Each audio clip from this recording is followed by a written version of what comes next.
Welcome to my first Q&A. How exciting is this? Basically, I'm going to answer as many of the questions I can that I got on Instagram yesterday. If I don't answer them this week, I'm hoping to do another one next week, so we can all look forward to that. So the first question comes from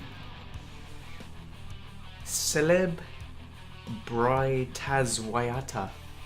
Don't know if that's how you say it, but hopefully you recognise that. Do you miss your long hair?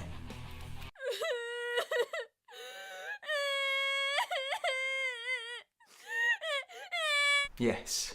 Luke Swartz. Will you do any more lick lessons? Yes, I'm going to do more lick lessons once I can play again. At the moment I've got RSI in this wrist and forearm, so I can't actually play, which isn't much use for lick lessons. But yes, I plan to do more. I plan to do a lot more on YouTube, to be honest. It's Cole You asks, what's your favourite guitar tone to use and why?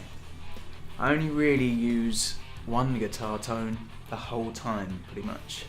And it's basically the same tone through either my Boss drum machine here, which is the 5150 preset, with various EQ settings, but there's a video on my YouTube, I think it's called How I Get My Tone, and that tells you exactly the settings I use. But it's a fairly kind of light, crunchy sound. I don't like too much distortion, it gets a bit fuzzy, so I like to keep it fairly clean, and then a little bit of a boost for the solos. So I either use that or I use the Boss Katana in various forms, and again I'm using the brown sound, which is obviously the 5150 equivalent, and the gain is usually around 10 or 11 o'clock, so fairly backed off. Retaliation asks, what gauge string do you use? I use Ernie Ball Super Slinky's 9 to 42, unless I've got a guitar that's tuned down to like D standard, then I use 10 to 46, and that just means I don't have to adjust the spring tension or anything like that. It all just feels exactly the same, so that's good, because I'm not very good at using thicker strings. Ryan Brophy asks, since you own pretty much every EVH SIG out there, apparently I do, which of Eddie's is your favourite to play and why? Well, I love Wolfgang's a lot. My favourite of the Wolfgangs, to be honest, is the standard. I know it's like the budget end, but there's just something about it. I just really love how those things play and sound. And then I'm a big fan of my newest edition, which isn't a real Music Man, it's a Sterling by Music Man, but absolutely love this guitar. It's a little bit smaller in terms of body, and it just suits me perfectly because of the size, because obviously I'm tiny, and the neck fits the hand a little bit better, although I do love the neck on the Wolfgang standard. Phil Shreds 88 asks, what's your favourite key to play in? I don't know if I have a favourite key. I'd probably go D minor, not to sound too Nigel Tufnell, because it is the saddest of all keys, but that's not the reason. Don't really write sad music. So let's go D minor, D Dorian, that sort of area. So S Conda asks, round wound, flat wound, or hex? Round wound. Here we go, this is going to be a good one. Asks, was there ever a time in your life, I'm talking about days, weeks, maybe months, where you felt out of touch with music, your guitar or your creativity, your ability to bend a string up to that feeling you want to express? If so, how did you regain that touch? I think that happens to everyone, doesn't it? So what generally happens for me, I go through waves of creativity. So I'll be really kind of prolific, which has actually slowed down a lot since I started making the videos, because before I'd write maybe 5 or 6 songs in a week, and I'd record them, and it would just be music that exists. But then I started making videos, so then that prolongs one song into a kind of week's worth of time. So the video kind of keeps the creativity going for me. But normally if I hit a flat spot, that's where I focus more on my technique and just trying to improve in those ways, really, technique and more theory. And then eventually you go back to writing and you try and include the stuff you've been practicing into what you write. But a lot of the time that can take a while to sink into your playing naturally. But it's kind of fun to try and force stuff in. Alberto 5150. What is your favourite Eddie Van Halen era guitar tone? I think we all know the answer to this. Van Halen Balance. That's my favourite tone. Absolutely love it. Jack Devine Music.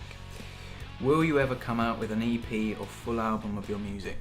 I'm currently mixing all my old recordings, mixing and mastering myself, all my old recordings that I'm going to put out onto all the platforms, so iTunes, Spotify, Amazon, all of those. So I'm guessing that will be out in the next month or so. But it's all the songs bar one that I put out over the last couple of years that are my own, I'll be releasing. Need to wipe my nose. Naked Shreds. Do you warm up before shredding? It actually says shedding, but I guess he means shredding. If so, what's your warm up? Also, what's your favourite chord? Interesting. I do warm up, but I don't generally use like the standard warm ups, like the 1, 2, 3, 4 stuff. So I'll normally just play a lick that I use. So there's like a pentatonic lick that I play. It's a 3-note per string pentatonic, so that's getting the stretch in and moving around the fretboard, and obviously you can incorporate the picking hand with that. So I'll just play through that slowly. I also do like the Zakk Wylde pentatonic lick, the descending sixes.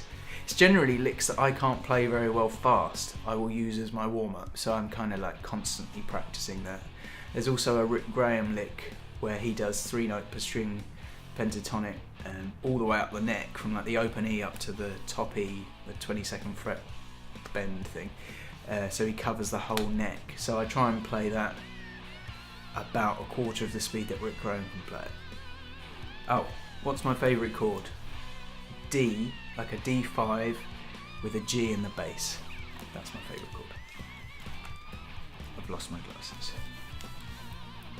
What was the first solo you have learned? That's from Victor Farid. The first solo I think I learnt was Heaven by Bryan Adams. I remember working it out and tabbing out. It was pretty rough how I did it, but that was the first solo, and then probably something like Please Forgive Me after that, also by Bryan Adams. I was a massive Bryan Adams fan.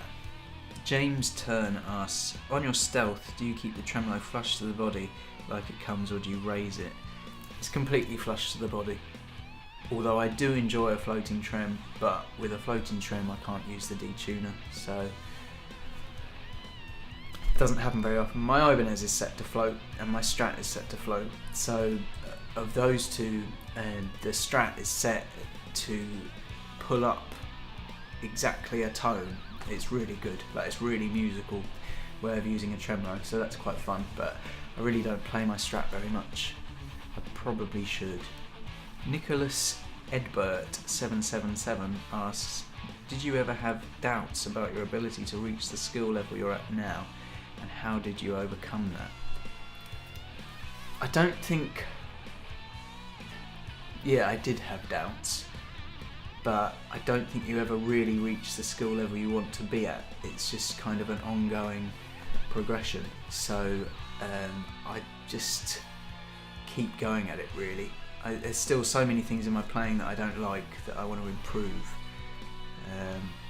It never really ends, so I always wanted to be quick and have a lot of tasty licks and all that, but I don't think I really feel like I've got there. I can do a lot of stuff, and where I focused a lot on shred about 10 years ago, I kind of realised that that isn't the most enjoyable part of playing. It's nice to be able to throw in shred here and there, but really it's more about note choice and stuff like that, which doesn't take as much technique and practice as learning to shred, but with the shred you have to kind of keep on top of it, so always practicing it. So that's why on Instagram when I post the videos of me just practicing, it's always the same kind of runs, 3-note per string stuff, pentatonic stuff, fast stuff, and yet when I actually record a piece of music, it's generally far more melodic and single note type, nice lines. So yeah, there was doubt about whether I'd get there, but at the same point I don't feel like I've got there fully yet, so there's always so much more to learn. So just keep going with whatever you're going at, and you'll get where you want to get eventually. As long as you put the time in, you'll get there. So the last question comes from someone familiar to me, Vampirellia WRC, or as I read it, Vampirelliork. Which is your favourite Nigel Tufnell solo? So it's not actually a guitar solo, it's a trumpet solo, and it's in Cups and Cakes. I absolutely love that solo, and one day I will cover it. Hope you've enjoyed this Q&A. I'm planning on doing another one next week. Whether that happens or not, we shall see. But in the meantime, rock on.